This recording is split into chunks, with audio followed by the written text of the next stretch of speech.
Good evening, Joe. It's Friday. Lit Friday. Everyone's favorite day of the week. I really enjoyed your video yesterday because I think that we have a lot of the same problems with a lot of modern Christianity, which for some reason just makes me happy that people who have so different worldviews can agree on an issue like this. The first thing is that yes, John 3:16 is overused. It's a very brilliant little passage.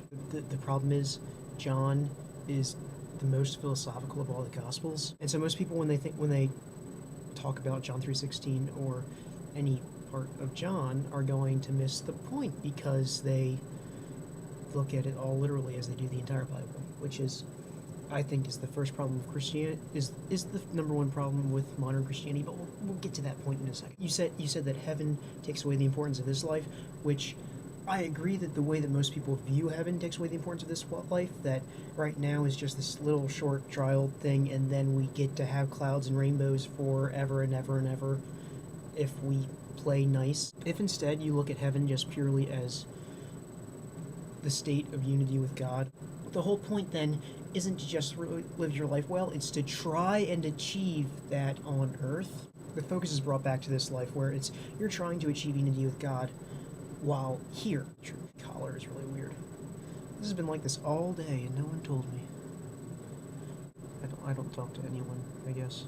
Anyway, it's Lit Friday, so I'm going to try and bring this all together with this reading from John.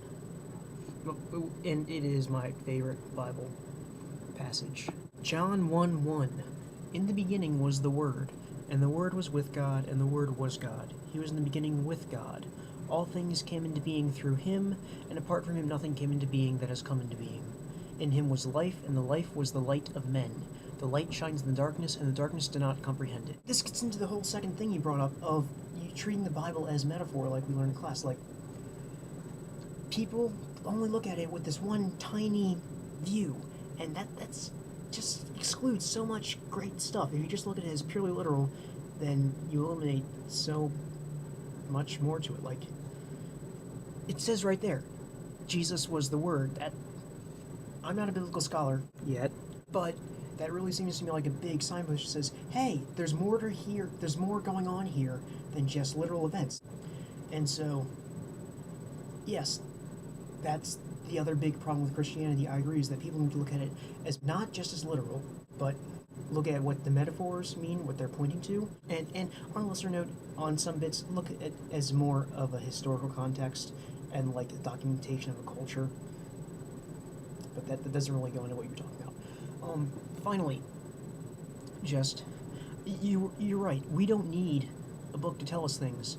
I think that, because I personally, and again, my religion believes in the concept of natural law and this kind of knowledge that's kind of present in humanity, but sometimes expressed, and I just believe the Bible is the most fullest expression of this, so it's not so much that we follow what the Bible says, but the Bible expresses the thing that we should be able to come to and know is the thing that we should do.